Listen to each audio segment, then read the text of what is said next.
शिवानी एक बहुत ही ज्यादा खूबसूरत और समझदार लड़की थी। जब से उसने होश संभाला था, तब से ही उसने एक अच्छे और सच्चे जीवन साथी की ख्वाहिश की थी। माँ, मैं अपनी शादी में लाइट ग्रीन लहंगा पहनूंगी। लाल तो सभी लोग पहनते हैं। अरे हाँ बेटा, तेरा जो मन करे तू वो पहनना, लेकिन तेरी शादी तो तेरे पापा की पसंद से ही होगी। हाँ माँ, इसमें कौन सी बड़ी बात है। मेरे पापा मेरे लिए किसी राजकुमार जैसे लड़के को ही चुनेंगे। मैं इकलौती लाडली बेटी जो हूँ उनकी। चलो बहुत हो गया शादी के सपनों में घूमना, अब असल जिंदगी में वापस आ जा और खाना खा ले। लो, तेरे पापा भी आ गए। क्या बातें चल रही है माँ बेटी की। अरे हमें भी कोई बताएगा। कुछ नहीं जी, आपकी लाडली शादी के सपनों में खोने लगी है। हाँ पापा, मैं चाहती हूँ कि मेरी शादी धूमधाम से हो और सब देखते कि देखते ही रह जाए। अरे क्यों नहीं, मैंने तो पहले ही अपनी बिटिया के लिए उसका दूल्हा देख रखा है। लड़का बहुत ही सज्जन और अच्छा है। चलो बाकी बातें बाद में करेंगे, पहले पेट पूजा कर लेते हैं। मुझे तो बहुत जोरों की भूख लगी है। ऐसे ही हंसते खेलते समय बीतने लगता है, लेकिन कहते हैं ना कि जो किस्मत में लिखा होता है वही मिलता है। तभी एक दिन राजेश की कार का एक्सीडेंट होता है और उसकी मौत हो जाती है। शिवानी की तो जैसे मानो दुनिया ही उजड़ गई थी। ऐसे ही दिन बीतते हैं और एक दिन गीता को राजेश का एक खत मिलता है, जिसमें शिवानी के पिता ने अपने बचपन के दोस्त से कुछ वादे किए थे, जिनके अनुसार उनके बेटे कमलेश और इनकी बेटी शिवानी का रिश्ता पक्का कर दिया गया था। कुछ दिनों के बाद इन दोनों की शादी भी करवा दी जाती है। शिवानी अपने पिता का मान रखने के लिए कमलेश से शादी कर तो लेती है, लेकिन वो इस शादी से खुश नहीं थी, क्योंकि कमलेश दिखने में बिल्कुल भी अच्छा नहीं था। वो बहुत काला था। इसी के चलते उनके बीच में अक्सर ही लड़ाई झगड़े हुआ करते। एक दिन ऐसे ही शिवानी कमलेश को अपने पास बुलाती है और कहती है, अबे ओए कोयले की खान, इधर आ जल्दी। जी कहिए। मेरा ना आज पिज्जा खाने का दिल हो रहा है, जा जाके लेकर आ। जी आपने तो 2 दिन पहले पिज्जा खाया था, और देखिए ना, इतने पैसे खर्च करना सही नहीं होता है। ओए, अब तू मुझे बताएगा कि मुझे कब क्या खाना है और क्या नहीं। जी देखिए, मैं ना एक मध्यम वर्ग का आदमी हूँ, ज्यादा पैसे नहीं है मेरे पास, तो मैं आपसे ये विनती करूँगा कि आप मेरी पूरे महीने की तनख्वाह 10 दिन में खर्च ना करवाएं। थोड़ा हिसाब से चलिए, वरना आगे दिक्कत हो जाएगी हमें। अरे तेरे जैसे पति को झेल रही हूँ, मेरे ऊपर क्या गुजर रही है, ये तो कभी सोचा नहीं है तूने, और मुझे भाषण दे रहा है। आप कहाँ खो गई? कहीं नहीं। अच्छा ठीक है, आज रहने देते हैं पिज्जा को, लेकिन अगली बार जब कहूँगी ना तो लेके आ जाना। ठीक है, मैं ले आऊँगा। समय ऐसे ही बीतता रहता है और शिवानी कमलेश को नीचा दिखाने में कोई भी कसर नहीं छोड़ती। फिर भी कमलेश उससे कुछ नहीं कहता, बस चुपचाप सब सहन करता रहता है, क्योंकि उसे शिवानी से पहले ही नजर का प्यार जो हो गया था। इसीलिए वो उसकी हर बात को नजरअंदाज कर देता और बस इसी इंतजार में वक्त गुजारता कि एक न एक दिन शिवानी को भी उससे प्यार हो जाएगा। कमलेश शिवानी को बाहर घुमाने के लिए ले जाना चाहता था, इसीलिए वो उससे कहता है, सुनिए। क्या है? वो मैं कह रहा था कि साफ साफ कहो ना, क्या बात है?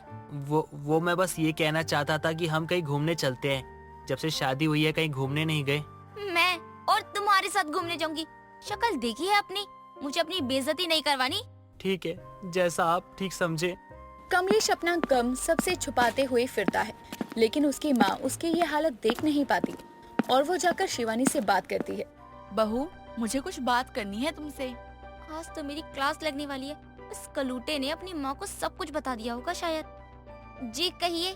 देखो, मैं जानती हूँ कि तुम्हारे भी बहुत सपने होंगे तुम्हारी शादी को लेकर, जो कि अब चूर चूर हो गए हैं, लेकिन इसका ये मतलब नहीं है कि तुम मेरे बेटे से उसका बदला लो। आप कहना क्या चाहती हैं? मैं कुछ समझी नहीं। देखो, मैं जानती हूँ कि तुम इतनी भोली भी नहीं हो जितना बनने की कोशिश कर रही हो। देखिए माँ जी, मैं कुछ नहीं कहना चाहती आपसे, प्लीज आप जाइए। ठीक है बहू, मैं जा रही हूँ, पर ध्यान रहे मेरे बेटे को किसी तरह की तकलीफ हुई ना तो मुझसे बुरा कोई नहीं होगा। ठीक है, अब जाइए। सरिता के वहाँ से जाते ही शिवानी बहुत गुस्से में आ जाती है और खुद से कहती है, आज तो मैं छोड़ूंगी ना इस काले पतीले को बिल्कुल भी। मेरी चुगली करेगा अपनी माँ से। शाम को कमलेश काम से लौटकर अपने घर आ जाता है। उस दिन उसकी तबीयत कुछ खास ठीक नहीं होती।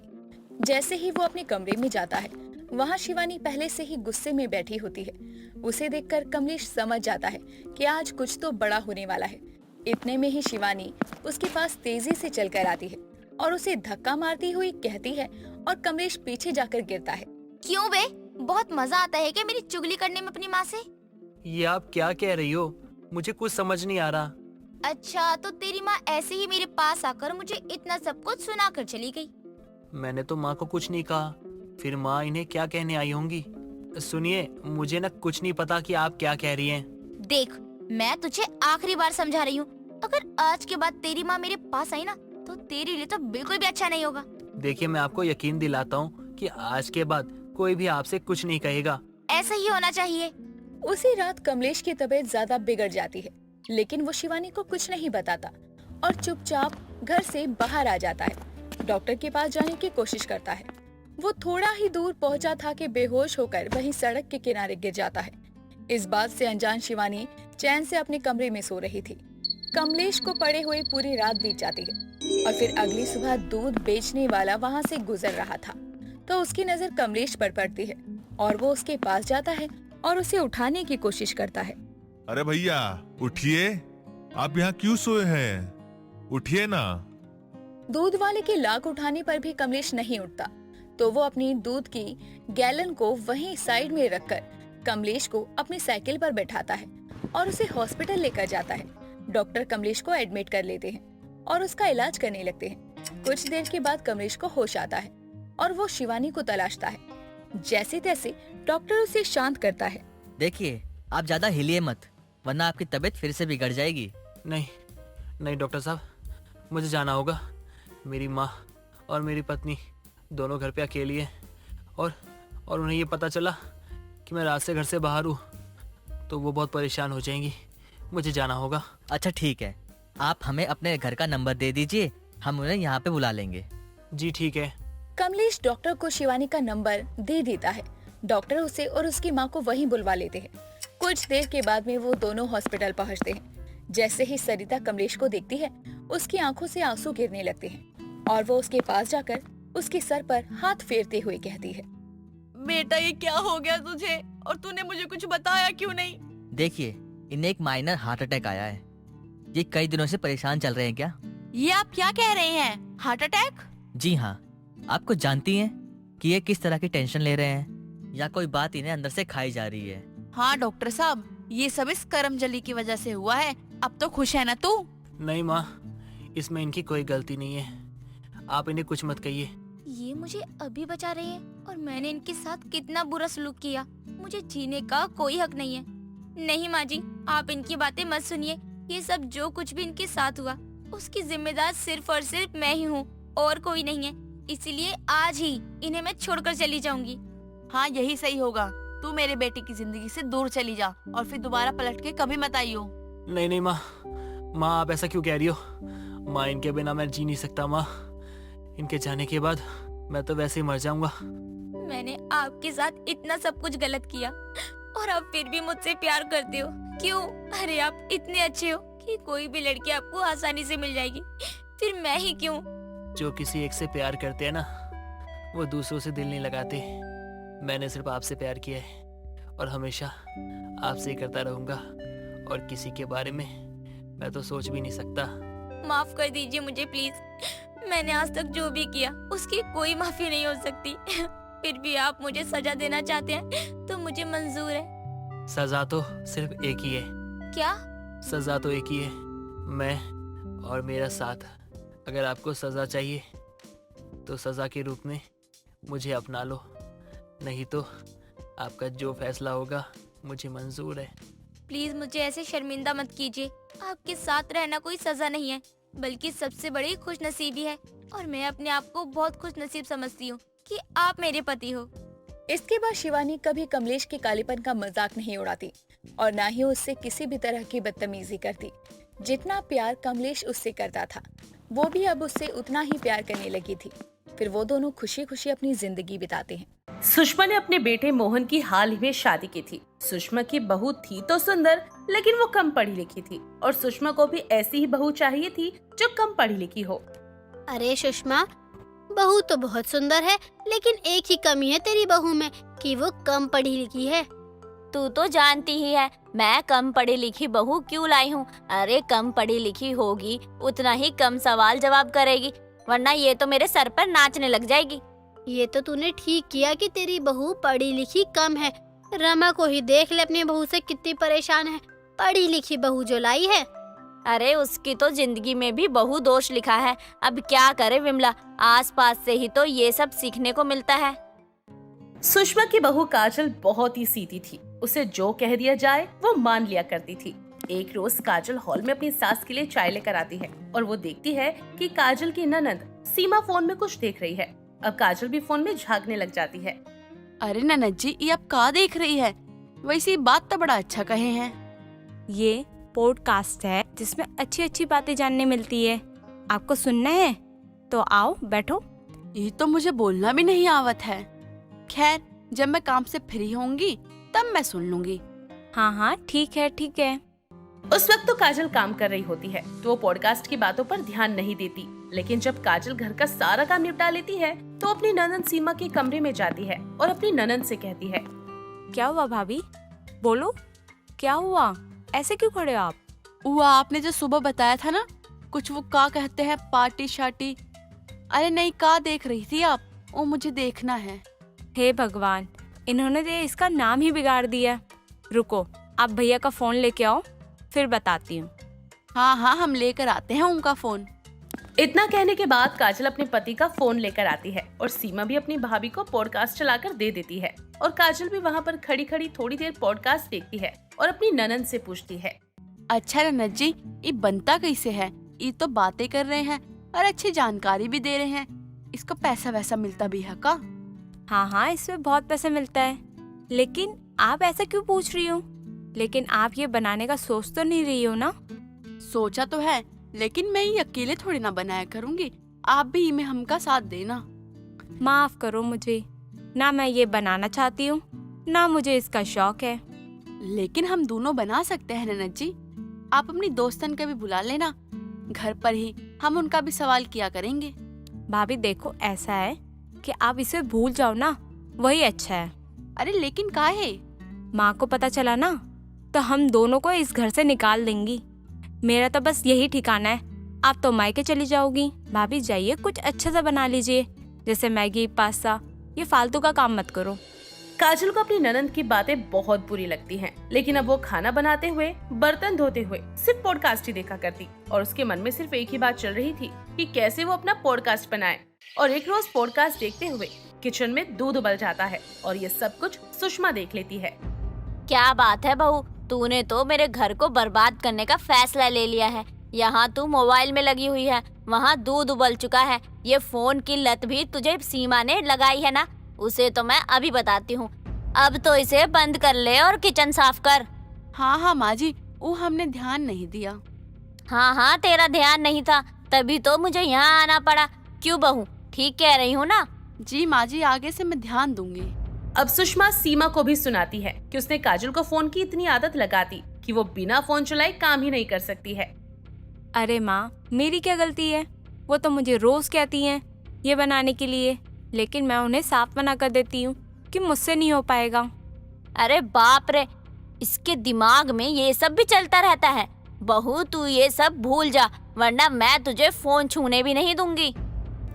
काजल अपनी सास की बातें सुनकर उदास बैठी होती है। तभी उसके घर विमला का आना होता है और विमला सुषमा और सीमा को घर में ना देखकर सुषमा की बहू काजल से कहती है, अरे बहू, सब कहाँ गए तुझे अकेला घर में छोड़कर?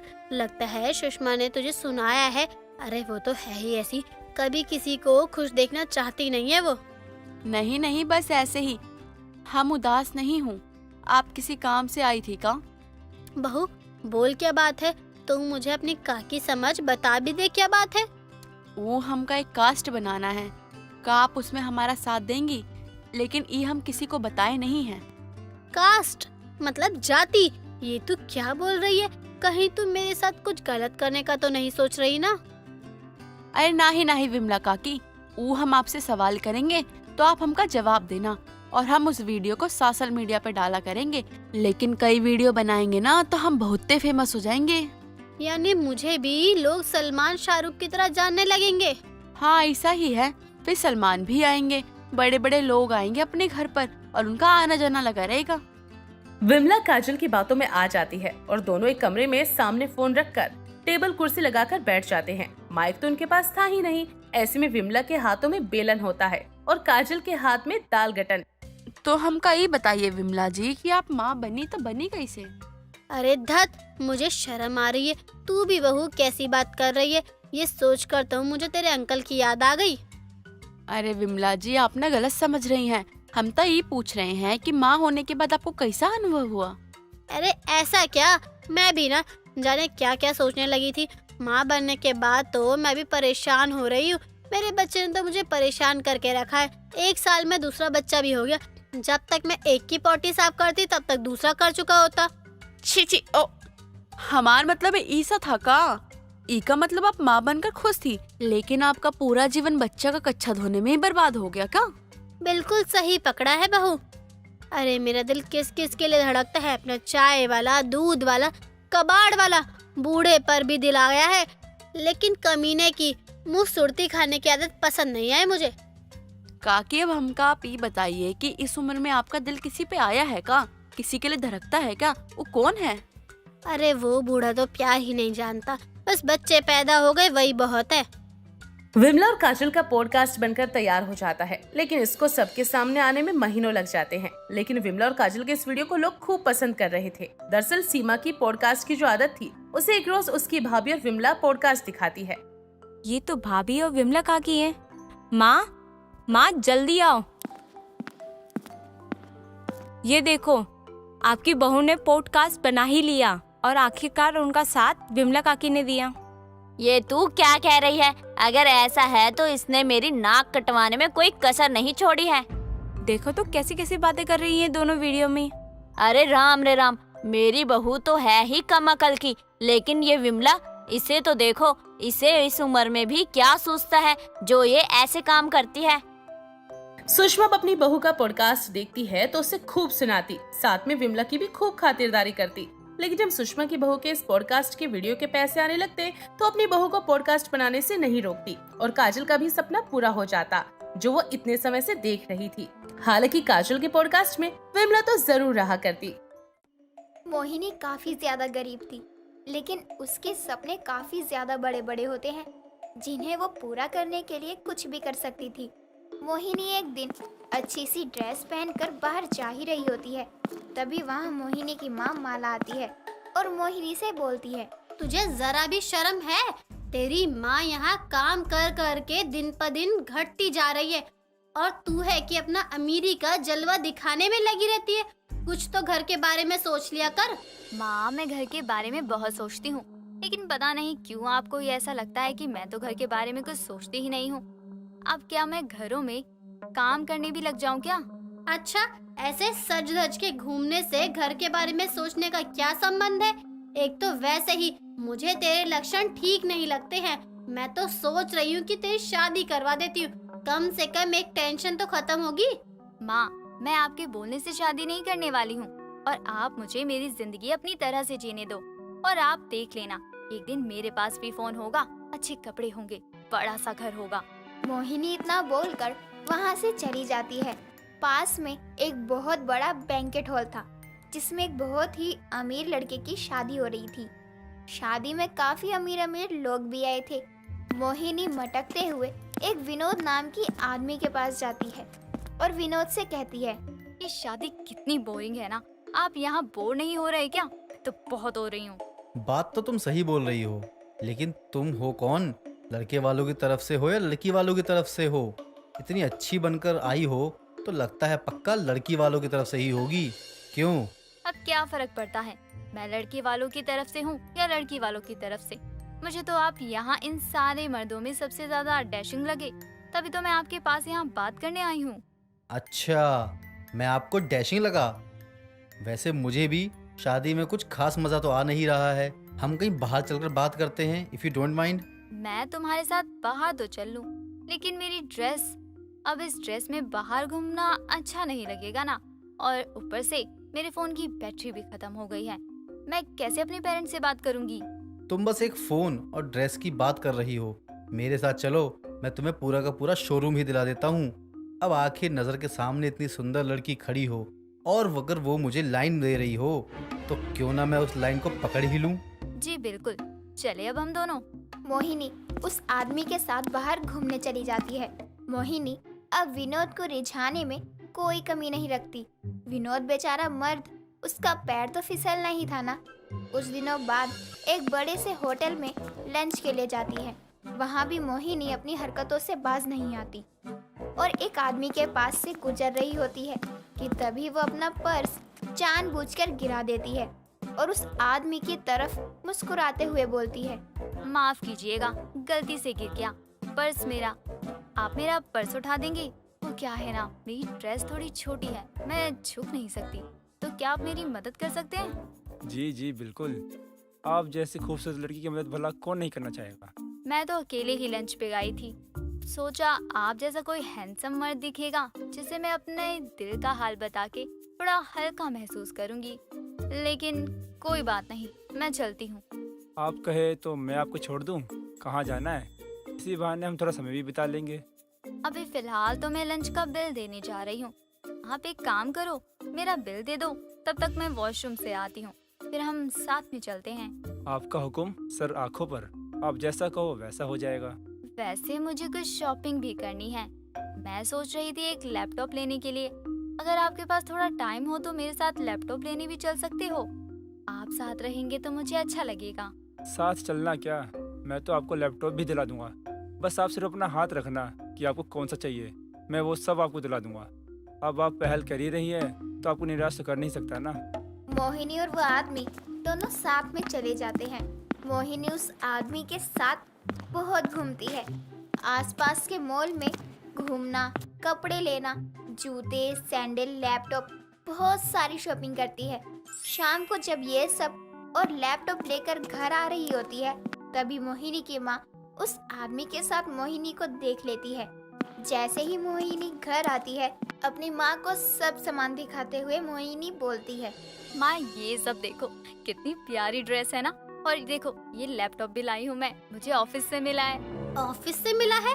अरे 12वीं फेल को अपने घर में कोई झाड़ू पोछे की नौकरी ना दे और तू बोल रही है कि तू दफ्तर में काम करती है जहाँ से लैपटॉप मिला है तुझे। माँ अब लोग डिग्री नहीं काबिलियत देखते हैं और मैं बहुत काबिल हूँ। हाँ, मर्दों को रिझाने में तो तू है ही काबिल, इस बात में तो कोई शक नहीं है। तभी तो तेरी ये महंगी महंगी सारी इच्छा एक बार में ही पूरी हो जाती है। दफ्तर वाले लैपटॉप दे सकते हैं लेकिन ये कपड़े थोड़ी देंगे। माँ ये मैंने खुद लिए हैं, अब जब मैं कमा रही हूँ तो क्या मैं अपने सारे शौक पूरे ना करूँ? बेटा मैं तेरी माँ हूँ, मैं सब जानती हूँ कि तू खुद अपने शौक पूरे कर रही है या किस तरह से अपने सारे शौक पूरे करवा रही है। बहुत ही गलत कर रही है मोहिनी तू, देख लियो तू कभी कोई बड़ी मुसीबत में ना फंसे। माँ गलत मैं नहीं, आपकी सोच हो रही है और मैं अब बड़ी हो चुकी हूँ, मुझे अपना भला बुरा अच्छे से पता है। आप मुझे मत बताओ, एक तो काम भी करो, ऊपर से आपके ताने भी सुनो। मोहिनी अपनी माँ को पलटकर जवाब दे ही देती है और वहाँ से मुंह बनाकर चली जाती है। मोहिनी की आदत ही हो गई थी ऐसे अमीर अमीर मर्दों को रिझाना और काम निकल जाने पर छोड़ देना। ऐसे एक आदमी के साथ ही नहीं बल्कि बहुत आदमी के साथ मोहिनी ये कर चुकी थी। कई दिनों तक ऐसे ही चलता रहता है। कुछ दिनों बाद मोहिनी अजय नाम के एक आदमी से मिलती है और उससे बोलती है, अजय मैं तुम्हारे लिए कुछ भी कर सकती हूँ। सच में तुम मुझसे मिलने आई हो, इस बात की मुझे बहुत खुशी हुई। मैं तो सोच रहा था कि अब शादी हम कर ही लेते हैं। शादी इतनी जल्दी? हाँ तो क्या हुआ, तुम्हें शादी करने में कोई परेशानी है क्या? नहीं कोई परेशानी नहीं है, लेकिन मैं भी अपनी माँ के लिए घर लेना चाहती हूँ, फिर ही मैं शादी के बारे में सोच सकती हूँ। तो ठीक है हम शादी कर लेते हैं। हमारी शादी के बाद तुम्हारी माँ भी हमारे साथ रहेगी और हाँ मैं शादी के दिन ही ना अपनी सारी प्रॉपर्टी तुम्हारे नाम कर दूंगा। प्रॉपर्टी की बात सुनकर ही मोहिनी के मन में लालच आ जाता है और वह शादी के लिए मान जाती है। कुछ दिनों बाद मोहिनी और अजय की शादी का दिन आ जाता है। शादी से कुछ समय पहले अजय अपने दोस्त विनोद से मोहिनी को मिलवाता है। जैसे ही विनोद मोहिनी को देखता है वो बोलता है, तू शादी कर रहा है? अरे तू जानता नहीं है ये एक नंबर की झूठी लड़की है, मर्दों को रिझाती है फिर उनका इस्तेमाल करके गायब हो जाती है। अरे जब मैं बाहर शहर से वापस आया था मैंने इसे इतने कॉल मैसेज किए लेकिन इसका कुछ पता नहीं चला। लेकिन जब मैंने पुलिस में कंप्लेंट करी तब मुझे जाकर के पता चला कि इस पर तो पहले से ही बहुत सारे केस चल रहे हैं। ये बहुत बड़ी फ्रॉड है। क्या तू सच कह रहा है? मैं तो 100% सच बोल रहा हूँ। यकीन नहीं होता तो खुद पता कर ले, फिर तुझे भी सब कुछ पता चल जाएगा। अजय वहाँ से पुलिस स्टेशन जाता है जहाँ मोहिनी की सारी सच्चाई पता चल जाती है। अजय मोहिनी को पुलिस के हवाले करके चला जाता है। मोहिनी ने अपनी माँ तक की बात नहीं सुनी थी, इसलिए अब वो जेल में अपने गुनाहों की सजा काट रही थी, जहाँ उसकी माँ उससे मिलने तक नहीं आती थी। सरला की बड़ी बहू सोनम बहुत सीधी थी, लेकिन सरला की छोटी बहू कोमल जो अभी ही शादी करके आई थी, उसकी बातें सुनकर तो सरला को भी पता ही चल गया था कि वो कितना बोल बचन और बातें बनाने वाली है। अरे सरला कहाँ है? कहीं दिख नहीं रही है। अरे आना विमला, तेरे ही सामने तो बैठी हुई हूँ। अरे सरला, मैं तो तेरी बहू की मुंह दिखाई के लिए आई थी। और बता तू कैसी है? अरे मैं तो अच्छी हूँ, रुक अभी बुलाती हूँ बहू को। अरे बहू, ओ बहू जरा बाहर तो आ, अपनी पड़ोसन विमला आई है तेरी मुंह दिखाई के लिए। अरे विमला, तेरी बहू तो बड़ी सुंदर है। क्या बात है, बड़ी ही सुंदर बहू लाई है। वैसे इसके हाथ में ये जो सोने के कंगन है वो और भी प्यारे लग रहे हैं। अरे ये तो मेरी माँ ने दिए हैं। कैसे हैं आंटी, अच्छे हैं ना? ऐसे ही और कई सेट दिए हैं मेरी माँ ने मुझे। क्या बात है सरला, तेरी तो समदन भी अमीर घर से लग रही है। अरे अपने बच्चे के लिए इंसान पैसे थोड़ी देखता है, क्यों बहू? अरे माँ जी, आपने तो दिल की बात कह दी। आपको पता है मेरी माँ ने मुझे 5 सेट सोने के कंगन, कान के कुंडल, गले का हार बहुत कुछ दिया है। मैं तो बता भी नहीं सकती हूँ। मेरा तो एक सूटकेस सोने चांदी से भरा है। अरे क्या बात कर रही है बहू, लेकिन ये थोड़ा ज्यादा हो गया। इतना तो राजा महाराजे भी अपने समय में अपने बच्चों को नहीं देते थे। अरे विमला आंटी, किसी दिन फुर्सत होगी ना तभी दिखा दूंगी आपको, तभी आप मानेंगी। अरे चलना बहू, मुझे घर में कोई काम नहीं है। मैं तो बस सुबह शाम इधर से उधर ही कर लिया करती हूँ। अरे विमला आंटी, लेकिन मैं अभी थोड़ी बिजी हूँ ना, बाद में आपको जरूर दिखाऊंगी। हे भगवान, जैसे को तैसा, जैसे ये विमला की बच्ची वैसे ही मेरी बहू है। एक सूटकेस सोना, ये ज्यादा नहीं बल्कि बहुत ज्यादा हो गया है। अब विमला के जाने के बाद ही कोमल की जेठानी कोमल से कहती है, अरे कोमल, तुमने हमें भी नहीं दिखाया एक सूटकेस सोना। माँ जी, आपने देखा है क्या? नहीं नहीं, मैंने भी नहीं देखा। बहू, तूने मुझे भी नहीं दिखाया। चल बड़ी बहू, देख कर आए कि समधन जी ने एक सूटकेस में ऐसा क्या दिया। माँ जी, वो सूटकेस अभी मेरे मायके में ही है। मैंने उसे यहाँ लाना सेफ नहीं समझा। जब मैं अच्छे से रहने लग जाऊंगी तो सारे सोना चांदी ले आऊंगी। वैसे बहू, तूने बताया नहीं शादी से पहले कि तेरे बाप की सोने की खदान है, थोड़े और पैसों की डिमांड कर देती। सरला और सोनम कोमल की बातों से पता लगा लेती हैं कि वो कितना फेक रही है। अब अगले ही रोज विमला सरला के घर चीनी मांगने आती है। अरे सरला, एक कटोरी चीनी मिलेगी क्या? सुबह सुबह देखना चीनी ही खत्म हो गई है। अरे विमला आंटी, ये सब सामान आपको एक्स्ट्रा में रखना चाहिए ना। आप तो जानती हैं चाय में चीनी कितनी ज्यादा इस्तेमाल होती है। अरे सरला की बहू, अभी दे भी दे, शाम में लौटा जाऊंगी। आपको पता है मेरे मायके में तो राशन बड़ी गाड़ियों में आते हैं। अच्छा, इतने लोग हैं तेरे घर में कि बड़े बड़े ट्रक आती है राशन के लिए बस? अरे नहीं, गिनती के 4 लोग हैं घर में, फिर भी मेरे पापा किसी चीज की कभी कमी नहीं होने देते। अब तो साफ है बहू, तेरे घर में भले ही कम लोग हैं लेकिन खाते ज्यादा होंगे। क्यों, सही कहा ना?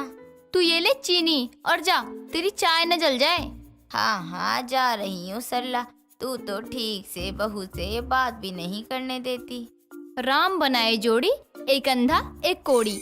भगवान कैसी बहू दे दी है, इतनी लंबी लंबी फेंकती है।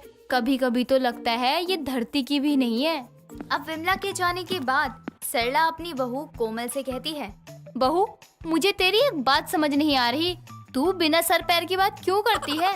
माँ जी, मतलब क्या है आपका? मैं तो सच ही कह रही हूँ, लेकिन बहुत बार मेरे साथ ऐसा हुआ है, लोग मेरी बातों पर विश्वास ही नहीं करते हैं।